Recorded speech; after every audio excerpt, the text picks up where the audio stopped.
ये कहानी है एक बूढ़े बाप दयाशंकर की, जिसे उसके अपने घरवालों ने बोझ समझ लिया। बेटा कमाई में बिजी, बहू मॉडर्न सोच में, और पोते पोती अपने ही दुनिया में। दूसरी तरफ दयाशंकर उम्र और बीमारी से थोड़ा कमज़ोर ज़रूर है, पर दिमाग से अभी भी तेज, शांत और चालाक। दयाशंकर आज भी पुराने लकड़ी के पलंग पर बैठे बैठे दीवार को देखते रहते थे। उम्र 70 के पार चली गई थी, पैर कमज़ोर थे, लेकिन दिमाग में आज भी वही पुरानी तेजी थी। सारा घर मॉडर्न था, एलईडी टीवी, स्मार्ट स्पीकर, सब कुछ। पर दयाशंकर के लिए जगह बस एक कोना। उनका बेटा आलोक एक एमएनसी में काम करता था, सैलरी अच्छी, लाइफस्टाइल भी। बहू काजल सोशल मीडिया वाली फैशनेबल महिला, हर चीज़ पर शिकायत और हर पोस्ट में फैमिली लव लिखना। लेकिन असलियत क्या थी? पापा, आपका ये कपड़ा सूखने में टाइम लगता है, मैचिंग नहीं है, दिखने में भी अजीब लगता है, आप थोड़ा मॉडर्न बनिए।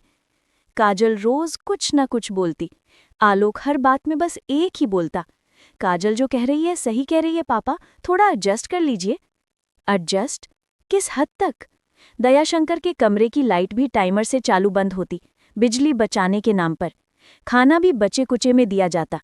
सबसे ज्यादा तकलीफ वो दीवार वाले कोने की नहीं थी, तकलीफ थी अपने ही घर में सबसे आखिरी इंसान की तरह ट्रीट होने की। एक दिन तो काजल ने ताना मार ही दिया, आपके रहते घर में पॉजिटिविटी ही नहीं रहती, सुबह सुबह आपका दुखी चेहरा देखकर दिन खराब हो जाता है। उस दिन दयाशंकर ने पहली बार सिर नीचे नहीं किया, उन्होंने बस शांत स्वर में बोला, ठीक है बेटा, अगर मेरी मौजूदगी बोझ बन गई है तो मैं चला जाता हूँ।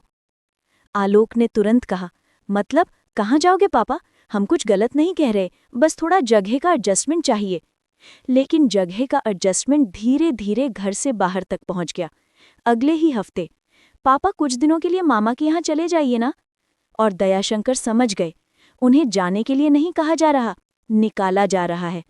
उस रात उन्होंने अपना एक छोटा बैग उठाया, 2 जोड़ी कपड़े रखे और चुपचाप घर से बाहर निकल गए। आलोक ने बस दूर से देखकर कहा, पापा ध्यान से जाइएगा। बस इतना। दयाशंकर ने बिना पलटे बस एक बात बोली, ध्यान मैं नहीं, तुम रखना। जो बीज बोए हैं, फल भी वही मिलेंगे। लेकिन बेटा हंस दिया। काजल ने अपनी सोशल मीडिया स्टोरी पोस्ट कर दी, समटाइम्स डिस्टेंस इज पीस। और बूढ़ा बाप रात में सड़क के किनारे चलता रहा। दयाशंकर के पास पैसे कम थे, लेकिन आत्मसम्मान बहुत था। वो किसी रिश्तेदार के दरवाजे पर नहीं गए, सोचा गरिमा से जियो, चाहे जैसे भी। उन्होंने एक छोटे से लॉज में कमरा लिया, छोटा, टूटा फूटा, लेकिन कम से कम अपना था। वो सुबह चाय की दुकान पर बैठते, अखबार पढ़ते और बस जिंदगी को देखते रहते। चाय वाला बाबूलाल एक दिन बोला, बाबूजी, घर में नहीं जमत रहा क्या? दयाशंकर ने पहली बार किसी से सच कहा। जगह थी, इज्जत नहीं थी। बाबूलाल ने हंसते हुए कहा, इज्जत घर में नहीं मिलती, इंसान में मिलती है। यहाँ बैठा करना, कोई परेशानी हो तो बताना। धीरे धीरे दयाशंकर पास के लाइब्रेरी जाने लगे। उन्हें पढ़ने का पुराना शौक था। लाइब्रेरी के मालिक राजीव ने जब देखा कि बूढ़े आदमी को पढ़ने में दिलचस्पी है, तो उनसे बात करने लगा। एक दिन दयाशंकर ने अपनी पुरानी नोटबुक खोलकर कुछ लिखना शुरू किया। राजीव ने पूछा, कुछ लिख रहे हो दादाजी? दयाशंकर हंसे, एक जिंदगी की किताब जो मेरे घर वालों ने पढ़ी नहीं। समय बीतता गया। घर में वहीं रोज की शिकायतें। काजल बोलती, पता नहीं कहाँ चले गए, कॉल भी नहीं करते। आलोक बस यही दोहराता, थोड़ा समय दो, वापस आ जाएंगे। पर दयाशंकर नहीं गए। धीरे धीरे उनके लिखे नोट्स एक लंबी कहानी की तरह बनते गए। राजीव ने पढ़ी तो दंग रह गया। उसने कहा, दादाजी, ये तो पब्लिश होनी चाहिए, आपके जीवन का अनुभव सोने जैसा है। दयाशंकर मुस्कुराए, मुझमें लेखक कहाँ? राजीव बोला, लेकिन आपके शब्दों में आग है, मैं पूरी मदद करूंगा। कुछ महीनों में राजीव ने दयाशंकर की डायरी को एक मॉडर्न, हार्ट टचिंग बुक में बदल दिया। टाइटल था, बूढ़ा मैं नहीं, तुम्हारी सोच है। बुक पब्लिश हुई। धीरे धीरे वो सोशल मीडिया पर वायरल होने लगी। लोग रोते थे, कमेंट लिखते थे कि कैसे उनकी कहानी अपने घर से निकाले गए पिता से मिलती जुलती है। और देखते ही देखते बुक बेस्ट सेलर बन गई। दयाशंकर एकदम शांत, ना उन्हें फेम का लालच, ना पैसे का। बस राहत थी कि उन्होंने अपनी जिंदगी को किसी काम का बना दिया। लेकिन असली सबक वो अभी बाकी था। कहानी वायरल हुई तो एक दिन टीवी चैनल वाले दयाशंकर को इंटरव्यू के लिए बुलाने लगे। लोग जानना चाहते थे कि इतने दर्द के बाद कैसे उन्होंने खुद को संभाला। इंटरव्यू में एंकर ने पूछा, क्या परिवार ने आपसे माफ़ी मांगी? दयाशंकर ने शांत स्वर में कहा, माफ़ी? उनको तो अब तक पता भी नहीं कि मैं कौन हूँ। मैं कहानी का लेखक हूँ, परंतु उनके लिए मैं अभी भी सिर्फ एक बड़ा बोझ हूँ। इंटरव्यू वायरल हो गया। अब घर में भूकंप आ गया। काजल अपने मोबाइल पर कमेंट पढ़कर चौंक गए। अरे, ये तो आपने पापा की फ़ोटो लग रही है। ये तो हमारी ही फैमिली की कहानी लग रही है। क्या आपने अपने पिता को घर से निकाला था? काजल का चेहरा उतर गया। आलोक को ऑफिस में लोग घूरने लगे। आलोक गुस्से से बोला, काजल, तुमने ही तो कहा था कि पापा का नेगेटिविटी वाला चेहरा पसंद नहीं। देखो अब पब्लिक क्या बोल रही है। काजल रोने लगी। मेरा मतलब वो नहीं था। अब लोग सोचेंगे कि हम बहुत खराब इंसान हैं। आलोक चिल्लाया, है ना, हमसे गलती हुई है। अब दोनों को दयाशंकर की याद सताने लगी। लेकिन क्या बूढ़ा बाप वापस आएगा? उधर दयाशंकर एक शांत शाम को चाय पी रहे थे जब राजीव ने कहा, दादाजी, आपका परिवार आपको ढूंढ रहा है, सोशल मीडिया पर पोस्ट कर रहे हैं। दयाशंकर के चेहरे पर कोई बदलाव नहीं। उन्होंने कहा, वो मुझे नहीं ढूंढ रहे, वो अपनी इज्जत ढूंढ रहे हैं। राजीव चुप हो गया, लेकिन उसके चेहरे पर दयाशंकर का सम्मान पहली से भी ज्यादा था। कुछ दिन बाद शहर के एक बड़े इवेंट में दयाशंकर को लाइफ इंस्पिरेशनल अवार्ड दिया गया। स्टेज पर तालियों की गड़गड़ाहट गूंज रही थी और पीछे खड़े थे आलोक, काजल और दोनों बच्चे।